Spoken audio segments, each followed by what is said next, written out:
Good morning, everyone. Thanks for joining us here at 7. I'm Tracey McCain. And I'm Nicole Nalepa in for Caitlin Nuklo. You are watching Eyewitness News right here on the Wax.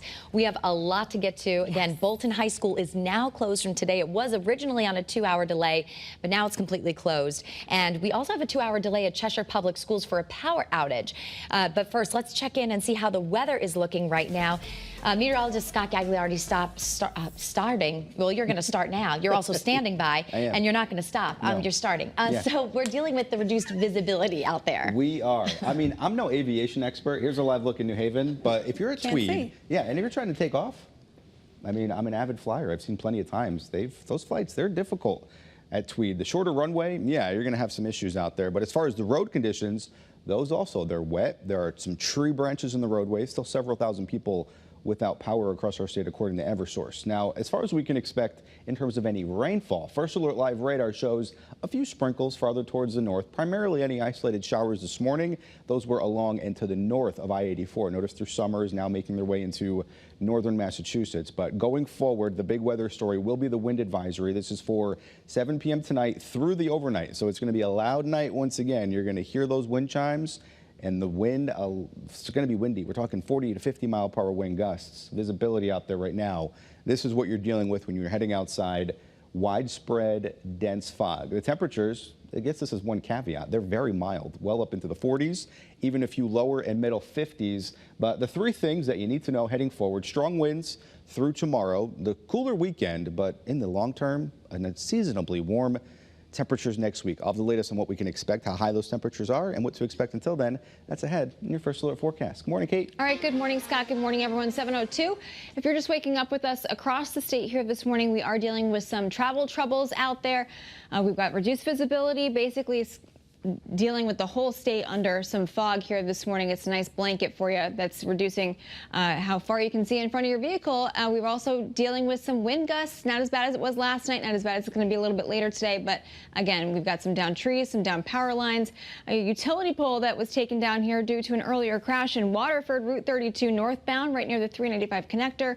One lane open. That's expected to be closed until about late morning, early afternoon. We've had a road closure in Bristol, Route 6 westbound between Clark Avenue and Bushnell Street, and a couple of road closures here in Colchester. Route 16 closed in a couple of spots, Cocoa Drive and then Pine Brook Road, because of some trees and some wires down. So Eversource on scene making those repairs. Again, we do have some power outages scattered across the state as well. Let's check out your Connecticut Chevy First Alert traffic report driven by your Connecticut Chevy dealers. All right, we're on top of breaking news happening right now in Cheshire, where the public schools are on a 2-hour delay because of a transformer fire right near the high school. It's caused significant power outages and road closures in the area, so keep that in mind if you are living in the area or traveling through that area. All right, another school delay to let you know about. Within the last hour, the UConn Stores campus told us they're delaying their opening to 10 o'clock this morning due to a power outage. So all in-person classes before 10 are now canceled. Yeah, this only impacts UConn students at the campus on Stores. Online and hybrid classes may be held at the discretion of the instructor, according to UConn. But this has been an ongoing situation, so we're going to bring you any updates as soon as they come into the newsroom. Also this morning, town officials in Trumbull say that they're evacuating a nursing home because of a water issue. We're told that the health department is investigating the issue at the Genesis St. Joseph Center and that they're working to make sure that everyone's safe. Teresian Towers and Carmel Ridge are not impacted. Also happening today, 5 people are due in court after being charged in connection to an absentee ballot investigation. Well, this all happened in Bridgeport. 5 people due in court today after being charged in connection to an absentee ballot investigation there. In September 2023, incumbent Joe Ganim won the mayoral primary when absentee ballots put him ahead of challenger John Gomez, who won at the polls. So Gomez sued, claiming absentee ballot fraud after a video surfaced showing the city employee Wanda Jeter Pataki stuffing a ballot box. A judge ordered a new primary and general election, and Jeter Pataki is facing 92 charges. Also, new details. Police in Hartford are now launching an investigation into allegations that a priest stole money from the Holy Trinity Church. The parish placed Father Charles Jacobs on administrative leave last month after the Archdiocese of Hartford said that he took money for personal use. Some parishioners have stood behind him since the accusations. Right, happening today, community groups will meet with Hartford's mayor while the city searches for a new permanent police chief. The North Hartford Public Safety Commission, which was just newly formed, will meet with the mayor today at noon, and the commission wants people to join them as they push for accountability. Then tonight, they'll host a listening session to get your input on public safety priorities. That event starts tonight at 6 right on Main Street. Well, the Department of Veteran Affairs is facing job cuts. Employees have been told to prepare for an agency-wide reorganization in August, and that could include the cuts of 80,000 jobs. Your reporter Marcy Jones has more now from the West Haven VA, where they just had a rally on Monday protesting job cuts.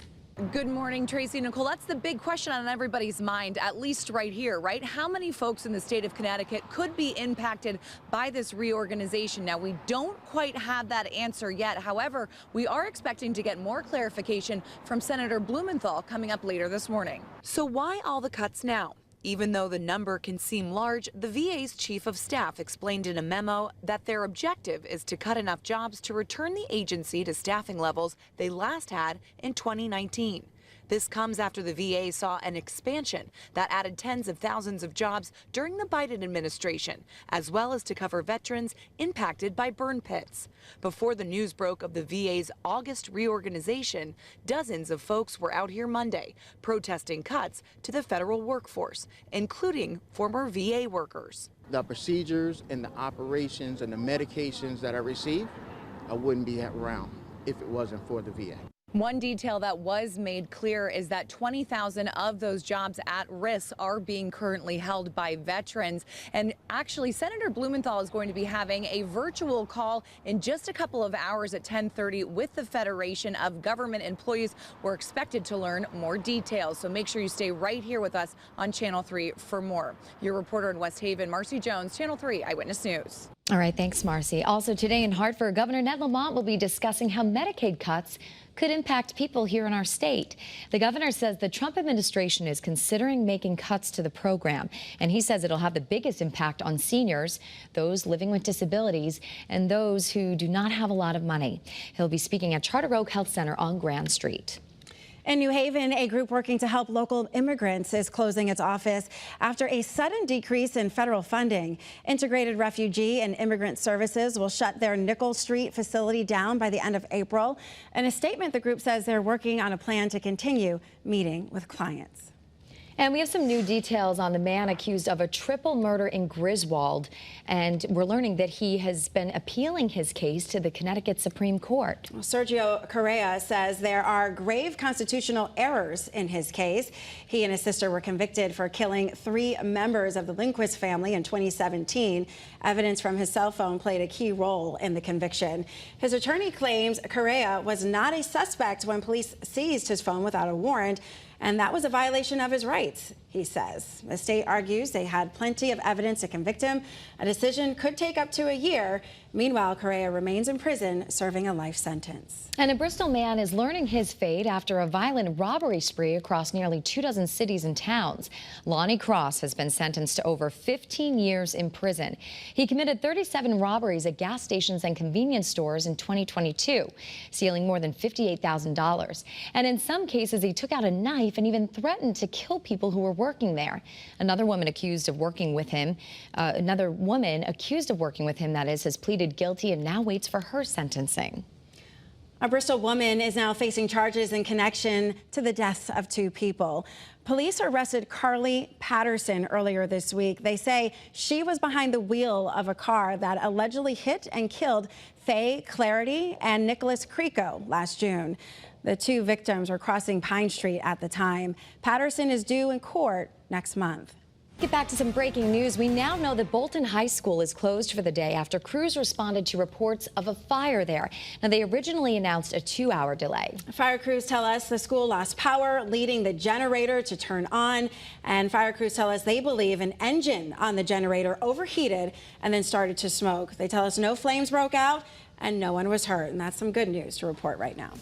Yeah, and as far as what we can expect throughout the rest of the morning hours, that fog is going to stick around. It's widespread and it's dense across the state. There are wet roadways, a few branches, and even trees down across parts of the state from some of the wind and heavy rain that we saw yesterday. Those winds will be an issue going forward. Here's a live look in Mystic, a very Dreary looking morning, to say the least. A wind advisory, though, that comes in later today. Most of the day is just breezy. The issues come in after sunset throughout the overnight hours and through our Friday. Wind gusts expected up to 40, even 50 miles per hour.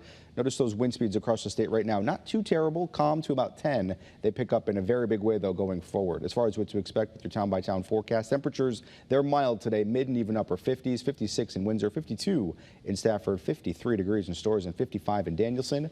I'll detail what to expect this weekend, and then a nice big warm-up on the way. That's ahead in your First Alert forecast. Nicole? All right, thanks, Scott.